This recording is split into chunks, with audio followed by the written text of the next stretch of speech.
Coucou mes amis, me revoilou. J'avais envie de faire un deuxième tirage sur la pleine lune pour vraiment voir les énergies qui se dégageaient de cette pleine lune, la première de l'année. Alors la première carte que j'ai tirée, c'est le loup qui symbolise la protection et la force. La pleine lune de janvier a été baptisée pleine lune du loup et c'est la carte que j'ai tirée. Donc c'est assez magique. Et je vais vous lire ce qu'on dit sur le loup et quels sont les messages, les enseignements qu'on peut en tirer. Ce surnom date de l'époque où les loups affamés menaçaient les villages en s'approchant au plus près des campements pour y trouver de quoi manger. Leur hurlement était terrifiant et les villageois ne pouvaient compter que sur la lumière de la lune pour repérer les bêtes sauvages, les fuir ou les affronter. Ainsi, cette lune est parfois associée à la mort et à la désolation. Mais elle est aussi le symbole d'espoir, de renaissance et de transformation. Ça, c'est une idée qui va être très très présente, on va voir, y compris sur les autres cartes. Donc renaissance, transformation. Il n'y a pas de meilleur moment pour organiser ses projets, planifier ses plantations, commencer quelque chose ou le terminer. Si tu entreprends, la lune du loup t'offre l'énergie nécessaire pour démarrer d'un bon pied. Mieux, elle te protège. Si tu es en phase de finalisation, elle te permettra de surmonter les dernières difficultés qui surgissent sur ta route. Écoutez, c'est un petit peu le sens de la guidance 2023 que je vous avais faite et à chaque fois ça résonne, je trouve. Dès le début de l'année, là, on vous envoie des messages forts concernant cette transformation que vous devez accomplir. Comme toute pleine lune, la lune du loup représente les sentiments et les émotions. Tu peux te sentir anxieuse ou anxieux, plus sensible que d'ordinaire, ou bien te laisser déborder par tes émotions. C'est normal et c'est même la preuve que tu es parfaitement connecté avec les autres habitants de la Terre et avec les astres. Tu ressens simplement l'énergie lunaire. Si tu en éprouves le besoin, lâche-toi, observe silencieusement cette lune, puis hurle au loup comme le faisaient nos ancêtres, pour évacuer ce qui déborde en toi. La lune du loup peut aider à guérir, à pardonner et à avancer, mais il faut auparavant que tu vides ton sac, afin de renaître spirituellement, c'est-à-dire te débarrasser des mauvaises choses du passé qui t'encombrent. Laisse-les dans les ténèbres et prends un nouveau départ. Alors, cette idée de renaître, de faire une renaissance, de quelque chose à purifier, à guérir, c'est quelque chose, c'est une idée qu'on va trouver de manière un petit peu différente dans la salamandre. J'adore cet animal. Donc là, on a deux animaux nocturnes, vous voyez, que j'ai tirés en battant les cartes simplement. Et là, on a la salamandre. Alors, ce qu'on nous dit sur la salamandre, c'est un petit peu comme un animal qui renaît de ses cendres, un petit peu comme le phénix. En tout cas, moi, j'adore le numéro 22, parce que c'est mon ombre.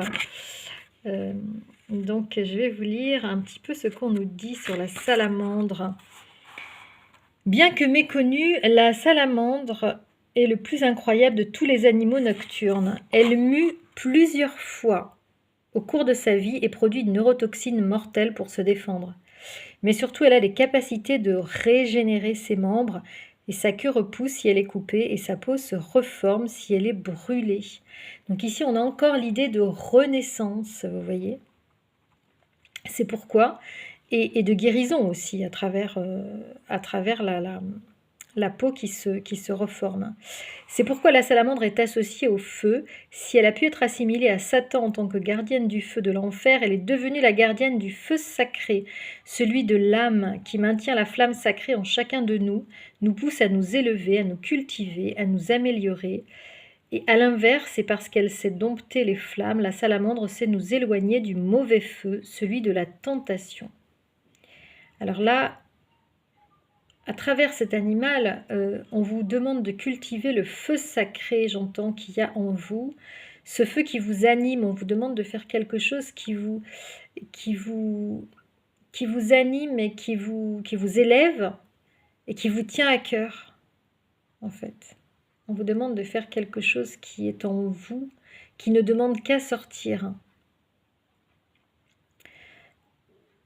Alors, tirer cette carte, qu'est-ce que ça signifie? Ça signifie qu'une opportunité est sur le point d'être proposée. Tu vas devoir te confronter à un changement radical, à une transformation profonde qui est inéluctable. Donc là, vous voyez, c'est toujours cette idée de transformation, d'aller vers du nouveau, d'aller vers l'inconnu peut-être, mais on vous dit que c'est inéluctable, on vous dit que vous avez, une fois que vous avez accompli cette transformation, vous ne pouvez plus revenir en arrière. Et en fait, les énergies de cette année et de cette pleine lune qui commence l'année vont vous aider à réaliser cette transformation. Peut-être à accomplir une mission de vie pour laquelle vous êtes fait. Peut-être que vous avez réfléchi depuis un moment à une nouvelle mission de vie qui est maintenant importante à réaliser, à mettre en œuvre. Cependant, tu ne sauras mettre à profit cette transformation que si tu es prêt ou prête. Quelque chose dans ta vie te fait douter, te cause du stress, te rend vulnérable. Élimine ce doute, ce poison qui te paralyse. Remplis ta vie avec de la bonté, de la positivité, du feu sacré, ce que je cherchais comme mot tout à l'heure. Le feu sacré. Plus vite tu le feras, plus vite tu opéreras ta mue comme la salamandre le fait. Donc là, clairement, moi, j'entends ici les messages qu'on vous avait passés à la coupe avec Gaïa, à savoir réfléchir un petit peu à ce que vous voulez mettre en place. D'accord. Vraiment, voilà, il faut être sûr de vous, il faut travailler à ce changement, il faut le préparer, ce changement. On vous dit que il faut le faire, il faut... J'avais lu ça tout à l'heure. Tu ne sauras mettre à profit cette transformation que si tu es prête. Donc là, carrément, on vous dit qu'il faut avoir réfléchi, il faut avoir fait peut-être passer des étapes dans cette transformation. C'est une transformation où il faut rester dans la sagesse. Gaïa, c'était l'esprit de la sagesse, les énergies de la sagesse. Il faut avoir préparé... C'est comme une grossesse en fait, il faut avoir en gestation depuis de mois peut-être ce projet qui maintenant eh bien, est prêt à sortir, est prêt à éclore. Alors, ce petit dragon nocturne symbolise aussi le rajeunissement, la capacité de rebondir après les épreuves, de surmonter les blessures de la vie et la perte d'êtres chers. N'oublie pas qu'elle a la capacité de se régénérer. Donc là, eh bien, on vous dit clairement, après le mauvais temps, après la pluie, le beau temps. Hein. On vous demande de faire le deuil de situations passées. On vous demande un petit peu ce que j'avais dit dans la guidance 2023, de remettre les compteurs à zéro, de savoir guérir effectivement les blessures de la vie, guérir les pertes, guérir des pertes, pour pouvoir repartir, pour pouvoir apprendre à vous régénérer, pour pouvoir repartir de plus belle. Chez les Grecs, la salamandre était assimilée au mythe du phénix, cet oiseau capable de survivre au feu et de renaître de ses cendres. Elle signifie que le pouvoir de guérison est en toi. Puise dans ton feu sacré, mais aussi dans ta force, tes ressources personnelles. Utilise ton intuition et tu rebondiras. L'esprit de la salamandre est là pour te redonner confiance et t'aider à t'épanouir dans l'adversité. Donc, vous voyez ici qu'on vous propose vraiment de guérir vos blessures, de trouver en vous-même cette force, de trouver dans vos ressources, on a tous les ressources pour s'auto-guérir en fait. Il faut simplement y travailler, simplement trouver ce qui nous correspond, ce qui correspond à nous. Il y a plusieurs thérapies. Aujourd'hui, on a le choix. Hein. avec, voilà, avec des thérapies très très différentes pour guérir de telle ou telle blessure, de telle ou telle dépendance. Voilà, je ne sais pas quelles sont vos problématiques, mais en tout cas, on vous dit que c'est maintenant le temps d'opérer à cette guérison, parce que sans guérison, vous n'allez pas pouvoir aller de l'avant. Donc il faut commencer au plus vite. Et enfin, le dernier quartier, en fait, on vous dit que cette pleine lune vous met carrément dans des énergies de dernier quartier. Et les énergies de dernier quartier, ce sont des énergies de purification, justement, pour repartir vers du nouveau.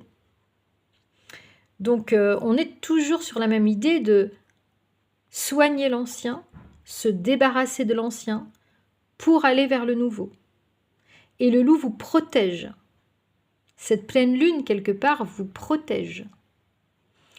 Donc, intervenant, je vais vous lire donc les énergies du dernier quartier. Intervenant 7 à 10 jours après la pleine lune, cette phase prend la forme d'un croissant orienté vers la gauche.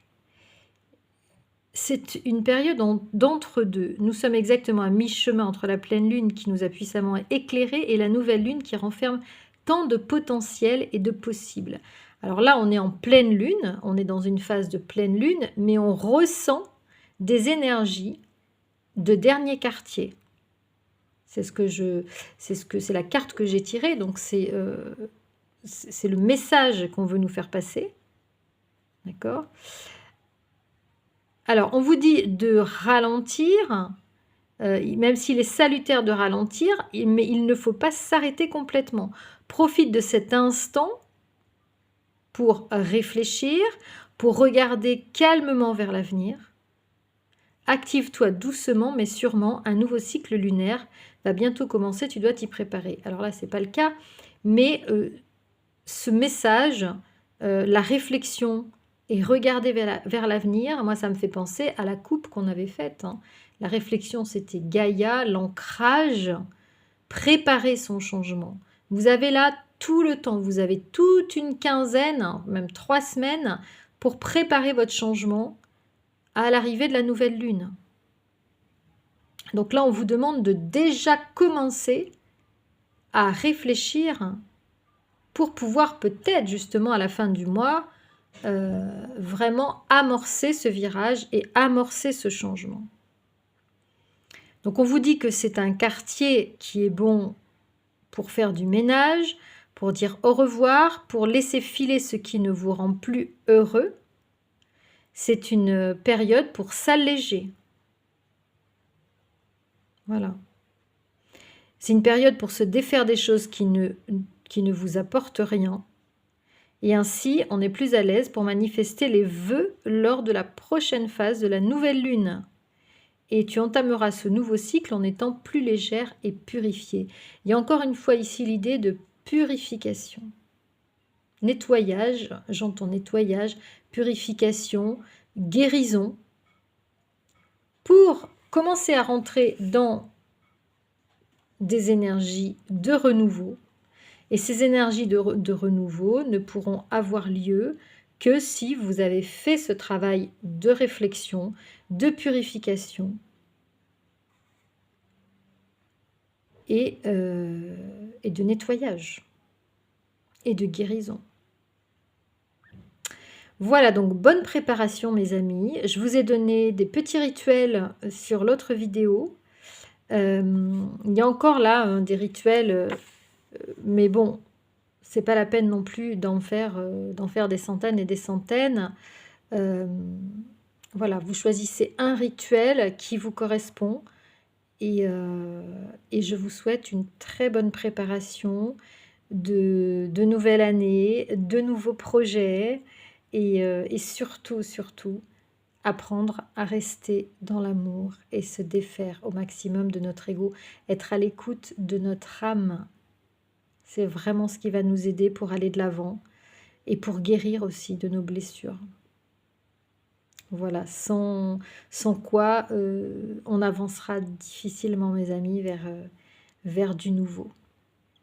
Je vous souhaite une très très belle soirée ou journée, selon le moment où vous m'écoutez. Vous savez que vous pouvez toujours me contacter pour une guidance privée sur le mail zaliguidance@gmail.com. J'ai eu un bug tout d'un coup. zaliguidance@gmail.com. Et je vous dis à très très vite. Ciao ciao.